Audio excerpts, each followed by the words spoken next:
अस्सलाम वालेकुम। मोहम्मद अज़हर सिद्दीक अपने प्रोग्राम पॉलिटिकल डायरीज के साथ हाजिर खिदमत है।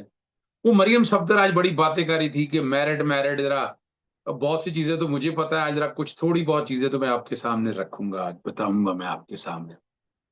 और इमरान खान साहब से मुलाकात करने वाले वकीलों को जुर्माने, यार खुदा रहा यार, क्या जुल्म हो रहा है इस मुआशरे का। और वो चैलेंज करना चाहिए, मैं बता दूंगा मुलाकात के हवाले से जो है ना, वो चैलेंज होना चाहिए। तफसीली बात मैं आपके सामने रखूंगा ताकि आपको अंदाजा हो जाए। जस्टिस मलिक शहजाद अहमद खान ने बड़ा जबरदस्त और नवारा तारा साजिश नवाज शरीफ का क्यों जिक्र इसमें आया।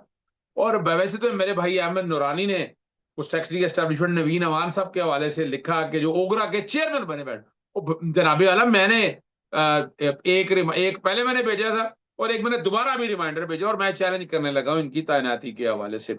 और बड़ी वजाहत के साथ मैं आपके सामने रखूंगा। और पाकिस्तान का तजारती खसारा जो है, इजाफा हुआ है, वो क्यों हुआ है, उसकी बात भी आपके सामने रखूंगा। अच्छा, सबसे पहले मैं आपके सामने रावलपिंडी की इस्तारे दहशतगर्दी, फैसल मलिक छोटे भाइयों की तरह से है, मेंबर पंजाब बार काउंसिल भी है। और मुलाकात के लिए देखिए मुख्तलिफ ट्रायल चल रहे हैं, मुख्तलिफ मुलाकात या मुलाकात हो नहीं रही। यानी आप अंदाजा लगाएं भाई, अदालतों का अगर ये हाल हो गया कि ये जुर्माने करे, यानी अगर बुनियादी तौर पर देखा जाए, ये जो ऑर्डर किया है, ये prison act, prison rules, universal declaration of human right, ICCPR, Nelson Mandela, ये सब ये अगर कवानीन की खुला खुला गुलाम वर्जी है, यानी जज साहब को तो यार मुलाकात में हर जगह आप मुलाकात कराने का, यानी आप जेल से तो निकाल नहीं सकते। आप अंदाजा लगाए, आप वकला से मुलाकात नहीं करवा सकते, तो कहां कहां जाया जाए। यानी वो हाईकोर्ट का फैसला अगर मान ले, वो हाईकोर्ट का फैसला तो जनरलाइज फैसला है, उसको ट्रायल से, ट्रायल कोर्ट को रेगुलेट हमेशा जज कर रहा था जो ट्रायल कर रहा होता है। बड़ी तकलीफ हुई मुझे, 10,000 रुपया जुर्माना किया उन्होंने। और दो बातें हैं, उन्होंने बड़ा वाजे कहा, उन्होंने मुख्तलिफ दरखास्तों का जिक्र किया है, पहली दरखास्त का, दूसरी दरखास्त का। लेकिन हमने ये सारा कुछ देख लिया है मार्च में ना, गुज़श्ता साल मार्च में। और मैंने, आपको याद होना चाहिए मेरी इसके साथ मैंने कहा था कि इमरान खान साहब को ना अपने ना बाकायदा एक कमीशन बिठाया जाए, इमरान खान साहब और बुशरा बीबी की दी जाने वाली सहूलियात को देखे, prison act, prison rule, universal declaration of human right, ICCP और नेशनल मैंडेट, इसकी अमल दरामद किया इमरान खान साहब और आम, और मेरी पिटीशन भी उन्होंने डिसाइड कर। तो मैंने फिर लिखा, मैंने कहा नहीं जनाब, मेरा तो और इशू है ना जी, मुझे तो मत इस नथी में, इसमें मत इन्वॉल्व करे ना। मैंने दरखास्त देने की, दरखास्त गुम होगी, एतराज लगा। फिर मैंने रजिस्ट्रार को लिखा, मैंने कहा ये मेरी दरखास्त तो लगाए ना, लार्जर बेंच बैठता नहीं है, यानी। और मैं उस वक्त भी कहा था, मैं तो इतफाक ही नहीं करता कि ये लार्जर बेंच से लार्ज इंटरप्रिटेशन क्या, यानी देखा जाए फिर क्या इंटरप्रिटेशन थी ऐसी जो लार्जर बेंच में बैठकर फैसला करो, हमें एतराज उठाना चाहिए था उस वक्त। उस वक्त हमारी कानूनी टीम की गलती है, ये नहीं, एतराज उठाना चाहिए था इस बात पे। क्यों क्या और लार्जर बेंच का बजाय के उनको दाद होना चाहिए, कंटेम्प्ट की दरखास्त अब कहां जाती। कंटेम्प्ट जब लार्जर बेंच बैठेगा देखेगा, आप कंटेम्प्ट के हवाले से कोई बात ही नहीं उठा सकते। आप लोगों के नॉलेज के लाने के लिए बात कर रहा हूँ। इस्लामाबाद हाईकोर्ट में अप्रैल 2025 से तौहीन की दरखास्तें भी दायर की जा रही, और बाकायदा समात के लिए मुकर्रर ही नहीं किया। अदालत ने यह भी हदायत की है कि जुर्माने की रकम जो है ना, डिस्ट्रिक्ट बार रावलपिंडी के डिस्पेंसरी में जमा करके गरीब मरीजों के इलाज पर खर्च की जाए। मैं और तो कुछ नहीं कहूंगा आपके सामने, बस यही बातें रखनी है। दो बड़े अहम केस हैं कल के लिए।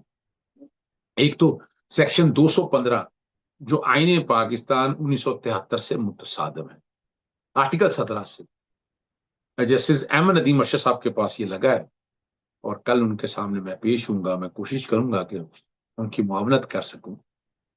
और इसको तो अब जो मर्जी आप कह लें, जिस तरह मर्जी आप ले जाएं, इस बातों को सामने रखते हुए, taking away symbol is banning a party, सियासी जमात को बैन करने की बात है। और जो पाकिस्तान तहरीक इंसाफ को बहुत अरसे से मैं कह रहा हूं उठाने का, लेकिन मैं तो चलिए अपनी तरफ आ गया, लार्जर बेंच बनाने की एक दरखास्तें दी हुई, ऑर्डर हुआ है मार्च 2024 से, अभी तक वो बेंच ही नहीं बैठा। बेंच को तो बैठना चाहिए ना, नहीं बैठा। अब ये अदालत, ये सवाल उठ रही है ना, अदालतें भी, अदालतें अगर आजाद और खुद मुख्तार है तो केस लगाए और मेरिट पे सुने। मैं कौन सा फेवर की बातें कर रहा हूं।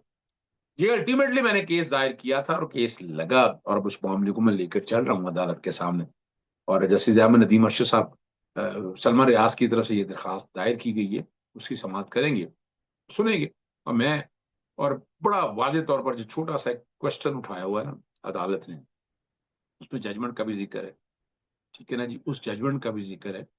और उस जजमेंट को अगर आप सामने रख कर देखें तो आपको भी समझ आती है कि क्या बात है और वाकयात है। लेकिन किसी सियासी जमात को बैन करने का मकसद है, सॉरी, अपना सिंबल लेने का मकसद है बैन करना। और आर्टिकल 17 में दो ही बातें हैं, दो बातें हैं। क्या दो बातें? नंबर एक, कि जनाब मुल्क के मफाद के खिलाफ अगर पार्टी को बात करिए, आईने पाकिस्तान में अक्सर समय साथ रखकर, छोटी भी है बड़ी किताब है, मैंने साथ रखी होती है।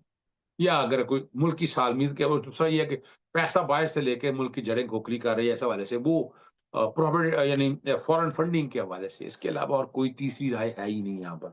आप सियासी जमात को बैन कर ही नहीं सकते जी। ठीक है जी। इसकी समात जस्टिस अहमद अली मर्शद साहब के पास होगी। और एक मैंने basically Punjab health care commission act, तो उसके ऊपर बिठा दिया है। क्या बिठा दिया है? हेल्थ डिपार्टमेंट को, यानी उसके नीचे रेगुलेटरी कैप्चर है, वो कैसे कर सकते हैं? और ये मैंने मामला छेड़ा हुआ। और वैसे मैं सेहत की सहूलियत के हवाले से बहुत से मामले में उठा के, जैसे खालिद इसहाक साहब इसकी समाअत कल करेंगे। दूसरा मामला वो जुर्मानों के हवाले से लगा हुआ है। ऑर्डिनेंस के जरिए भारी भरकम जुर्माने आयद कर दिए गए हैं। क्या कह सकता हूँ, अब आप समझ सकते हैं कि क्या हालात और वाकयात हैं। ठीक है ना जी। वो छेड़ा हुआ मैंने साथ, मैं बार बार कहता हूँ मैंने छेड़ा हुआ इस बात को, मामले को।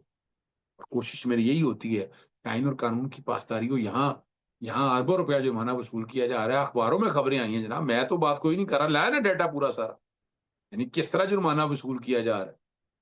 और एक दिन आप गाड़ी लेके जा रहे होते हैं, लेन वायलेशन की, जेब्रा वायलेशन की, वो भाई लाइन लेन लाइन तो यहाँ होती नहीं है, मोटरसाइकिल इधर फिर रही है, सिंह जी रिक्शा फिर रहा है। यानी आप डिटरेंस की अगर बात कर रहे हैं तो पहले right to fair trial and due process of law तो देना, कहाँ दे रहे हैं ये? जस्टिस फारूक हैदर साहब कल इस केस की समाअत करेंगे। अब ये वो सारी बातें हैं जो मैं कोशिश करता रहता हूं कि मैं अपने अपने नुक्ता नजर के मुताबिक चीजों को मैं लेता हूं और मैं उठाऊं इन चीजों को। ठीक है ना जी। मेरा मकसद बड़ा वाज़ेह है, मेरी हमारी और कोई ऐसी बात नहीं है। अब जितने केसेस हैं मेरी कॉल लिस्ट में अक्सर बनाता होता हूँ, और साथ में शेयर भी कर देता हूँ, ताकि बैकग्राउंड पे अगर चलनी है तो साथ बैकग्राउंड पे चले जाए। और ये सारे केसेस जो मेरे ना ये लगे हुए हैं कल कोर्ट के सामने, दो तो मैं, ठीक है जी। एक तीसरा बड़ा मामला है, गजनफर साहब है, गजनफर आजम साहब, यानी वो मुंबलिंग में बड़ी एक लड़ाई लड़ रहे हैं। तो वो नेशनल साइबर क्राइम में वो हकायक बयान कर रहे होते, फेक तो बात खबर कोई नहीं। उन यकबादी के नोटिस पे नोटिस, नोटिस पे नोटिस, नोटिस पे नोटिस फेंके जा रहे हैं। वो उनकी प्रोटेक्टिव बेल के लिए, और उस नोटिस को चैलेंज किया है मैंने, वो जैसे शहबाज रिजवी साहब के पास उसकी समाअत होनी है। फिर मोबाइल सिग्नल्स का बड़ा मसला है, तो कोशिश है कि उस मोबाइल सिग्नल्स के हवाले से भी जो है ना इस मामले को ले जाया जाए और देखा जाए। यहाँ हाईकोर्ट पे नहीं है, या अब अगर देखा जाए मेरे अस्पताल में भी मोटर मोबाइल सिग्नल्स दस्तियाब नहीं है, तो यही हाँ, वो एक बात मैंने आपसे बताना भूल ही गया कि वो जनाब वो आप नवाज शरीफ के 9-13 साल की इसका तस्करा कहाँ हो।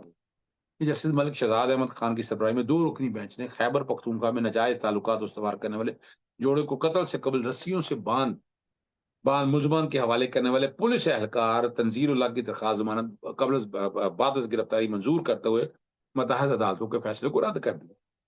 और मकतूल को रस्सियों से बांधे जाने के वक्त की ऑडियो रिकॉर्डिंग अदालत में पेश करने का मामला पर जस्टिस अकील अहमद अब्बासी का कहना था कि सबसे पहले ऑडियो ऑडियो का मामला 13 साल केस में सामने आया, और कहना था कि 9 मई के वाकयात के मुलजमान भी ऑडियो सामने आई थी। जस्टिस मलिक शहजाद का कहना था कि हम जमानत के मरहले पर शवाहिद नहीं दे सकते, अगर ऐसा करेंगे तो फिर केस में क्या रह जाएगा। अच्छे पुलिस एहलकार भी होते हैं, पुलिस वाले हमारे घरों में ड्यूटी भी देते हैं, यानी ये बात वो सारी सामने रखी। अब आते हैं हाँ, मैं आगे अहमद रानी ने एक बात जो कही है ना, सेक्रेटरी एस्टेब्लिशमेंट नबील अहमद अवान को गैर कानूनी पर चेयरमैन ओगरा जैसे होते पर सरबराह पर काम करे जो आइन और कानून की खिलाफ वर्जी। अच्छा, इसमें मैं पहले लिख चुका हूँ, एक मरासला लिख चुका हूँ, एक दूसरा मरासला मेरा आज चला गया जिसमें मैंने ये सारे बात का मजाक उड़ाया हुआ ना, सारा निजाम वो मैंने खुद ही, वो कैसे लग सकते हैं। और ज्यादा वक्त वो वहीं पर चेयरमैन ओगरा के तौर पर एंजॉय कर रहे हैं, कोई पूछने वाला है? तो जनाब मैं इसीलिए तो कहता हूँ कि हमारे मुख्तसर इदारे या एस्टेब्लिशमेंट को पता है ये जरा कुछ क्या हो रहा है, क्या ज्यादती हो रही है सारा। ठीक है ना। और ये कानून के तहत अगर देखा जाए तो उसकी खिलाफ वर्जी है। इंडिपेंडेंट रेगुलेटर आना चाहिए, ये सरकार यानी महकमे से जाकर यहाँ किस तरह तैनात कर ले, और वो इंडिपेंडेंट रेगुलेटर कैसे हो गया हुकूमत के मामले को, और ये खुद मुख्तार एक इदारा है, और अदम मौजूदगी में जो वाइस चेयरमैन जो है वो कायम मुकाम बन सकता है। लेकिन ये सारा मामला आप उठाकर देख लें, आपको अंदाजा हो जाएगा। और आखिरी बात की तरफ, जो पाकिस्तान का तजारती खजाना में नुमाया इजाफा हुआ, 4 साल की बुलंद तरीन सतह पर पहुंच गया, कमजोर मीशत और महदूद जर मुबादला दुखार पर मजीद दबाव बढ़ गया। पाकिस्तान ब्यूरो ऑफ स्टेटिक्स के जारी करदा दादा शुमार के मुताबिक अप्रैल में तजारती खजाना बढ़कर 4.07 बिलियन डॉलर पहुंच गया था। और माहिरीन के अंदाजे के मुताबिक 2.99 बिलियन डॉलर से कहीं ज्यादा है, जब माश में नजरसानी खसारा 2.4 बिलियन डॉलर। ये जो कहा जा रहा है, ये इजाफा इस बात की निशानदेही करता है कि दरामदात में तेजी या बरामदात में कमी के बायस बैरूनी अदायगियों का दबाव बढ़ रहा है। और माशी माहिरीन के मुताबिक बढ़ता हुआ खसारा न सिर्फ करंट अकाउंट को मुतासर करता है, बल्कि मुल्की करेंसी और माली इस्तेहकाम के लिए भी खतरा बन सकता है। ऐसे हालात में पाकिस्तान को बैरूनी अदायगियों को मुतवाजन रखने की, और जो बातें जखायर, यानी ये सारी बातें सिर्फ इतना है यार, कौन पूछेगा यार, कौन देखेगा यार, इसको देखना तो है ना किसी को, आखिर कौन देखे, कौन इस सारे मामलात को देखे। हम तो आवाज उठाते रहेंगे, शोर करते रहेंगे, हमारा काम यही है, हम यही आवाजें और शोर उठाएंगे यार, करना है ना, हमने ये बात करनी है ना बार बार, और हम कहते रहेंगे जनाब। इजाजत चाहता हूँ। अस्सलाम वालेकुम, अल्लाह हाफिज़, पाकिस्तान जिंदाबाद।